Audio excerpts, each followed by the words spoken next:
जय हिंद दोस्तों, welcome back to my YouTube channel. तो कैसे हैं आप लोग? आशा करता हूँ अच्छे होंगे। स्वागत है आपका मेरी एक नई वैकेंसी की वीडियो में, जो कि निकाली गई सिविल कोड लातेहार की ओर से। सिविल कोड लातेहार की ओर से ग्रुप डी और ड्राइवर की पोस्ट पे वैकेंसी निकली हुई है, जो कि हमारी एक परमानेंट वैकेंसी रहने वाली है। और इसके साथ साथ ये जो हमारा फॉर्म अप्लाई प्रोसेस होगा, ये पूरा ऑफलाइन रहने वाला है। ऑफलाइन तरीके से आपको फॉर्म को अप्लाई करना होगा और ये एक परमानेंट वैकेंसी रहने वाली है। इसके साथ साथ इसमें अच्छा पे स्केल देखने को मिलता है। सिविल कोड की vacancy, permanent vacancy, offline vacancy, कुल मिला के ये एक हमारी शानदार वैकेंसी रहने वाली है। तो चलिए शुरू करते हैं इस वैकेंसी के बारे में और लेते हैं सारी जानकारी। लेकिन उससे पहले अगर आपने अभी तक हमारे चैनल को सब्सक्राइब नहीं किया तो चैनल सब्सक्राइब कर दीजिए, बेल आइकन दबाना ना भूलिएगा, ताकि हम जो भी भविष्य में वीडियो बनाएं उसकी जानकारी आप तक सबसे पहले पहुंच जाए। और इसके साथ साथ हमारे चैनल पर विजिट करिए, वहाँ पे कुछ प्रीवियस वीडियो भी आप देख सकते हैं, जिसमें आपको अच्छी अच्छी वैकेंसी की जानकारी मिल जाएगी। जैसे कि सिविल कोड बरनाला, डीडीए में जो वैकेंसी आने वाली हैं, उसके साथ साथ जो हमारी रिसेंट में इसरो में वैकेंसी निकाली गई है सहायक राजभाषा की, इसरो में जो वैकेंसी निकाली गई है उसकी जानकारी लोगों को बहुत कम है। तो अगर आप अपने आप को उस वैकेंसी के लिए एलिजिबल पाते हैं वीडियो देखने के बाद, तो आप उसमें फॉर्म अप्लाई ज़रूर करिएगा। चलिए शुरू करते हैं इस वीडियो को और जानकारी लेते हैं सिविल कोड लातेहार की ओर से जो वैकेंसी निकाली गई है उसके बारे में। वैकेंसी की पूरी जानकारी जो सिविल कोड लातेहार की ओर से ऑफिशियल नोटिफिकेशन वैकेंसी का जारी किया गया उसके जरिए देखेंगे। चलिए शुरू करते हैं। तो ये वैकेंसी का ऑफिशियल नोटिफिकेशन रहने वाला है, जो आप स्क्रीन पे देख सकते हैं। विज्ञापन संख्या ऊपर देख सकते हैं 01/2025। उसके साथ साथ 16 सितंबर को ये विज्ञापन जारी किया गया है, जिसमें सिंपल लिखा हुआ व्यवहार न्यायालय लातेहार में रिक्त पदों पर सीधी नियुक्ति हेतु योग्य उम्मीदवारों से विहित प्रपत्र में स्वहस्तलिखित आवेदन पत्र आमंत्रित किए जाते हैं। यानी ऑफलाइन फॉर्म रहने वाला, तो उसी के ऊपर जानकारी है, सीधी भर्ती है। और उसके साथ साथ अगर हम नीचे देखते हैं तो हमें पदों की संख्या मिल जाती है, पद कितने हैं और पद का पूरा विवरण मिल जाता है। क्रम संख्या 1 में देखते हैं तो हमारा आदेशपाल कार्यालय चपरासी ग्रुप डी की वैकेंसी है, जिसमें 2 पदों पर वैकेंसी निकली हुई। एक हमारा अनरिजर्व सामान्य रहने वाला, दूसरा हमारा अनुसूचित जनजाति यानी एसटी कैटेगरी का रहने वाला है। दूसरी वैकेंसी की अगर बात करते हैं तो हमारी चालक की रहने वाली ग्रुप सी की वैकेंसी है। उसमें हमारा सामान्य का एक ही पद है, उसके अलावा कोई पद नहीं है, एक ही वैकेंसी है, सामान्य कैटेगरी की है। नीचे अगर आते हैं, नीचे हम बात करते हैं शैक्षिक योग्यता एवं वेतनमान, यानी हमारी एजुकेशन क्वालिफिकेशन और सैलरी क्या रहने वाली, तो उसकी जानकारी दी हुई। क्रम संख्या 1 में देखते हैं तो आदेशपाल कार्यालय चपरासी ग्रुप डी की जो वैकेंसी है उसमें आपका वेतन लेवल फर्स्ट का रहेगा, जिसमें 18,000 से लेकर 56,900 तक का वेतन आपको देखने को मिल सकता है। योग्यता की बात करते हैं तो सिंपल आपके पास 10वीं होनी चाहिए। भर्ती का तरीका दिया हुआ है, स्क्रीन टेस्ट होगा और साक्षात्कार होगा, यानी आपका एक टेस्ट होगा, उसके साथ आपका इंटरव्यू होगा। चालक पद की बात करते हैं, जो हमारी ग्रुप सी की वैकेंसी है, तो उसमें हमारा वेतनमान हमारा लेवल 2 का रहने वाला है। 19,900 से लेकर 63,200 तक की सैलरी आपको उसमें देखने को मिल सकती है। उसके साथ साथ आपके पास हाई स्कूल हो, हाई स्कूल के साथ साथ आपके पास लाइट मोटर व्हीकल का ड्राइविंग लाइसेंस होना कंपलसरी है। अगर आपके पास LMB का ड्राइविंग लाइसेंस है तभी आप उसमें अप्लाई कर सकते हैं। भर्ती तरीका देखते हैं तो ड्राइविंग नियमों के अनुसार स्क्रीनिंग टेस्ट, एक स्क्रीनिंग टेस्ट होगा जिसमें ड्राइविंग नियमों के अनुसार क्वेश्चन पूछे जा सकते हैं। नीचे आते हैं तो 5 नंबर देखते हैं, अनुसूचित जाति जनजाति पिछड़ा वर्ग, अत्यंत पिछड़ा वर्ग, दिव्यांग एवं आर्थिक रूप से कमजोर वर्ग हेतु झारखंड सरकार द्वारा मान्य एवं निर्धारित आरक्षण नियम लागू होंगे। मतलब जो इसमें आरक्षण होंगे वो सिर्फ स्टेट के रहने वाले, यानी जो झारखंड स्टेट के निवासी होंगे सिर्फ उनको ही आरक्षण मिलने वाले हैं। 7 नंबर पॉइंट देखते हैं तो जिसमें हमें उम्र की जानकारी मिलती है, जिसमें लिखा हुआ है कि 1/8/2025 को आपने 18 वर्ष पूरे कर लिए हो। अगर 1/8/2025 को आपने 18 वर्ष पूरे कर लिए तो आप इसमें अप्लाई कर सकते हैं। अनरिजर्व कैटेगरी में 35 साल, पिछड़ा वर्ग अत्यंत पिछड़ा वर्ग के लिए अधिकतम 37 साल, महिलाओं के लिए अधिकतम 38 साल, अनारक्षित पिछड़ा वर्ग और अत्यंत पिछड़ा वर्ग की जो महिलाएं हैं उनके लिए, तथा अनुसूचित जाति जनजाति पुरुष और महिला दोनों के लिए अधिकतम 40 वर्ष होनी चाहिए। ये एज का यहाँ पे दिया हुआ है। उसके अलावा यहाँ पे ये लिखा हुआ है जो अदर कैंडिडेट होंगे जिन्हें एज का रिलैक्सेशन यानी छूट चाहिए होगी, वो अगर झारखंड राज्य के हैं तभी उन्हें छूट मिलेगी।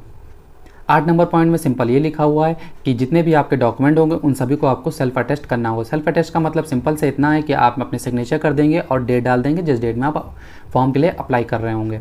9 नंबर की बात करते हैं तो 9 नंबर में सिंपली लास्ट डेट का मेंशन है कि 15 अक्टूबर 2025 तक आप जो आवेदन पत्र होंगे वो आप स्वयं जाके भी दे सकते हैं। नहीं स्वयं जा पा रहे हैं तो आप डाक पोस्ट भी कर सकते हैं और सिंपली स्पीड पोस्ट भी कर सकते हैं। 15 अक्टूबर के बाद कोई भी आवेदन पत्र स्वीकार नहीं किया जाएगा। और जो आपका आवेदन पत्र होगा वो जो अप्लाई कर रहा होगा उसको ही अपनी राइटिंग में भरना होगा और हिंदी में भरना होगा। पहली लाइन आप पढ़ेंगे तो आप समझ जाएंगे। उम्मीदवार अपनी हस्तलिखित आवेदन पत्र में, प्रवेश पत्र में देवनागरी लिपि में चीज़ें अपना भरेगा। आप ऊपर लाइन पढ़ सकते हैं। 10 नंबर पॉइंट में सिंपली इतना लिखा हुआ है कि एक फ़ोटो आपका आवेदन पत्र जो होगा यानी ऑफलाइन फॉर्म जो होगा उसमें लग जाएगा, और आवेदन पत्र के साथ ही इसमें जो प्रवेश पत्र होगा एग्जाम का वो भी दिया हुआ है, तो एक फ़ोटो आपका उसमें लग जाएगा और एक फ़ोटो आपको ऐसे ही रख के भेज देना है। और आपको एक लिफाफा भेजना होगा जो 25 इंटू 11 सेंटीमीटर का रहेगा और उस पर अपने घर का एड्रेस डालना होगा, क्योंकि वो लिफाफे में उधर से प्रवेश पत्र भेजेंगे। जो प्रवेश पत्र पे पता होगा उसी पते पे वो लिफाफा जाएगा। तो आप जहां रहते हैं उसी का पता डालिएगा ताकि वो लिफाफा वापस आप तक आ सके, क्योंकि उसमें आपका प्रवेश पत्र आएगा। और जो लिफाफा होगा उसके ऊपर 45 रुपए का डाक टिकट लगा होना चाहिए। जो आप डाक टिकट ढेर सारे खरीद लीजिएगा और 45 रुपए तक के हो जाए उतने आप उस पर चिपका दीजिएगा। रोमन नंबर में जो 3 नंबर पॉइंट है वो देखते हैं। तो यहाँ पे लिखा हुआ उम्मीदवार एक आवेदन पत्र में केवल एक ही पद के लिए आवेदन कर सकते हैं। आप दोनों के लिए आवेदन कर सकते हो, लेकिन दोनों के लिए आपको अलग अलग अप्लाई करना होगा। दोनों के लिए अलग से फॉर्म भरना होगा, अलग ही अलग दोनों के लिए फॉर्म भर के दोनों के लिए अलग से अप्लाई करना होगा। 5th पॉइंट देखते हैं। तो उसमें लिखा आवेदक का प्रवेश पत्र जिसमें परीक्षा साक्षात्कार का स्थान एवं तिथि अंकित होगी उनके दर्शाए गए पते पर डाक द्वारा भेजा जाएगा। तो जो आप लिफाफा अलग से खाली भेजेंगे उसमें जो अपना एड्रेस डालिएगा वो सही डालिएगा ताकि लिफाफा वापस आप तक आ पाए। 7 नंबर पॉइंट ये कह रहा है लिफाफे के ऊपर विज्ञापन संख्या, आवेदित पद का नाम एवं श्रेणी बड़े बड़े एवं साफ अक्षरों में लिखा जाना आवश्यक है। यानी जो लिफाफा होगा आप जिसमें जब आप पूरा फॉर्म भर लेंगे उसको एक बड़े लिफाफे में रखेंगे, तो उस बड़े लिफाफे के ऊपर आप पहले तो विज्ञापन संख्या डाल देंगे। विज्ञापन संख्या इस नोटिफिकेशन के टॉप पे आपको मिल जाएगी। हमने शुरुआत में आपको बताया था 01/2025 विज्ञापन संख्या है, उसको डाल देंगे। उसके साथ जिस पद के लिए आवेदित कर रहे हैं, यानी अगर आप ड्राइवर पद के लिए कर रहे हैं तो लिख देंगे ड्राइवर पद हेतु, अगर आप चपरासी पद के लिए कर रहे हैं तो लिख देंगे चपरासी पद हेतु। और उसके साथ अपनी कास्ट, जो आपकी कास्ट होगी उसको बड़े बड़े अक्षरों और साफ अक्षरों में वहाँ पे लिखा होना चाहिए। और जब आपको एग्जाम, स्क्रीनिंग टेस्ट और इंटरव्यू के लिए बुलाया जाएगा तो उसके लिए कोई भी मार्ग वे नहीं दिया जाएगा, यानी ट्रांसपोर्ट अलाउंस यानी टीए नहीं दिया जाएगा। यहाँ पे आवेदन भेजने का पता आप स्क्रीन पे देख सकते हैं, लिखा हुआ है सेवा में प्रभारी न्यायाधीश, व्यवहार न्यायालय लातेहार। ये आपका एड्रेस रहने वाला है, इसी को आपको उस पर डाल देना है और स्पीड पोस्ट कर देना है। आवेदन पत्र आप देख सकते हैं, ये हमारा आवेदन पत्र रहने वाला है, इसको आपको स्वयं ही भरना है। जो अप्लाई कर रहा होगा उसी को भरना। विज्ञापन संख्या ऊपर डाल देंगे। पद नाम अगर आप ड्राइवर के लिए अप्लाई कर रहे हैं तो ड्राइवर डाल देंगे, अगर ड्राइवर की जगह आप चपरासी के लिए कर रहे हैं तो वहाँ पे चपरासी डाल देंगे। आवेदक का नाम पहले आप हिंदी में लिखेंगे, उसके बाद अंग्रेजी में बड़े बड़े अक्षरों में यानी कैपिटल लेटर में आपको भरना होगा। इधर आप अपना एक पासपोर्ट साइज फोटो लगा देंगे। पिता और पति का नाम, अगर आपके पिताजी हैं तो आप उनका डाल सकते हैं, अगर आप महिला हैं और आपकी शादी हो चुकी तो आप अपने पति का नाम डाल सकते हैं। जन्म तिथि जो आपकी हाई स्कूल की मार्कशीट में होगी वही पड़ेगी, वही डालिएगा। और हाई स्कूल की मार्कशीट की एक फ़ोटोकॉपी जन्म तिथि के प्रमाण पत्र के रूप में भी स्वीकार होती है, वही लग जाएगी, वो आप सेल्फ अटैच कर दीजिएगा, आपकी स्वीकार हो जाएगी। दिनांक को आवेदक किया, यानी आप जिस दिन अप्लाई कर रहे होंगे उस दिन की डेट वहाँ पे डाल देंगे और उस दिन आपकी एज कितनी होती है वो आप लिख देंगे। वर्ष में कितनी होती है वो लिख देंगे, महीने में कितनी होती है वो लिख देंगे, दिन में कितनी होती है वो भी लिख देंगे। स्थायी पता और पत्राचार का पता आप डाल देंगे, और अगर आपका दोनों सेम है तब भी आप दोनों ही भर दीजिएगा पूरे, और पिन कोड उसके साथ डाल दीजिएगा। मोबाइल नंबर यदि कोई हो तो आप किसी का मोबाइल नंबर डाल सकते हैं, अपने घर में किसी का डाल सकते हैं। ईमेल आईडी अपने घर में अपनी अगर स्वयं है तो आप अपनी डाल सकते हैं, वरना अपने घर में किसी की डाल सकते हैं। राष्ट्रीयता इंडियन आप डाल सकते हैं। एजुकेशन क्वालिफिकेशन की बात करते हैं, यहाँ पे मैट्रिक की जानकारी दे सकते हैं, बोर्ड विश्वविद्यालय का नाम लिख देंगे, उत्तीर्ण होने का वर्ष लिख देंगे, अंक प्रतिशत लिख देंगे, और किस वर्ग और श्रेणी में आपने पास किया है वो वहाँ पे जानकारी दे देंगे। इंटर की जानकारी दे देंगे, स्नातक की दे देंगे। अगर आपके पास कोई और क्वालिफिकेशन है तो आप उसकी भी जानकारी वहाँ पे दे सकते हैं। और जितनी आप जानकारी इसमें भरेंगे उन सभी के आपको सर्टिफिकेट लगाने होंगे सेल्फ अटेस्ट के साथ। विशेष योग्यता यदि कोई हो, अगर आपके अंदर कोई और योग्यता है तो आप उसकी भी जानकारी यहाँ दे सकते हैं। 12 नंबर में आप बताएंगे आप कौन सी कास्ट से हैं, क्या अनुसूचित जाति, अनुसूचित जनजाति, पिछड़ा वर्ग, अत्यंत पिछड़ा वर्ग एवं आर्थिक रूप से कमजोर ईडब्ल्यूएस के सदस्य हैं। अगर आप हैं तो आपको उसके सर्टिफिकेट लगाने होंगे, और नीचे आप टिक कर देंगे जिस कास्ट से आप रिलेटेड हैं, और नीचे आप टिक कर देंगे जो आपकी कास्ट होगी। नीचे आते हैं तो आर्थिक रूप से कमजोर वर्ग अगर आप तो उस पर टिक कर सकते हैं। लिंग आपका जेंडर क्या है, मेल है या फीमेल है तो आप वो भर सकते हैं। उसके साथ साथ क्या निःशक्त यानी आप क्या हैंडीकैप हैं, अगर हैं तो उसमें हाँ करेंगे, नहीं है तो नहीं पे टिक करेंगे।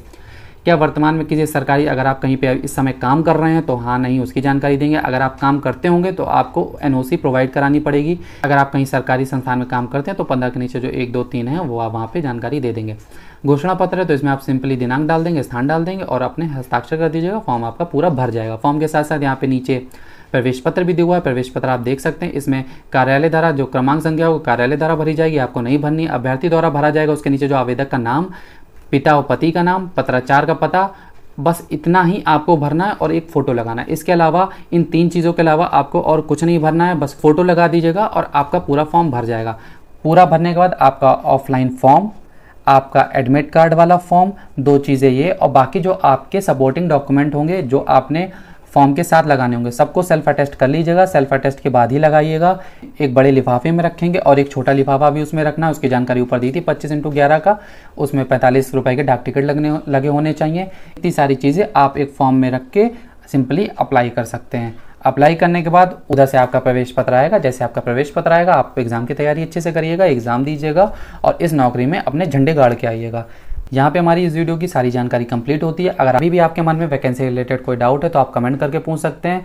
बाकी वीडियो को लाइक करिएगा, अपने दोस्तों के साथ वीडियो को शेयर करिएगा और चैनल को सब्सक्राइब करना ना भूलिएगा। चलिए मिलते हैं एक नई वीडियो में एक नई वैकेंसी के साथ। तब तक tata, good bye, take care, जय हिंद।